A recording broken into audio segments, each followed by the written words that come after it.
చెయ్యి వేసి బొట్టు పెట్టినా, తాళి బొట్టు మెడను కట్టి బొట్టు పెట్టినా, తల మీద చెయ్యి వేసి బొట్టు పెట్టినా, తాళి బొట్టు మెడను కట్టి బొట్టు పెట్టినా, సన్ని కళ్ళు తొక్కినా సప్త పదులు మెట్టినా, సన్ని కళ్ళు తొక్కినా సప్త పదులు మెట్టినా, మనసు మనసు కలపడమే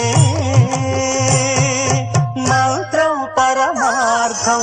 శ్రీరస్తు శుభమస్తు, శ్రీరస్తు శుభమస్తు.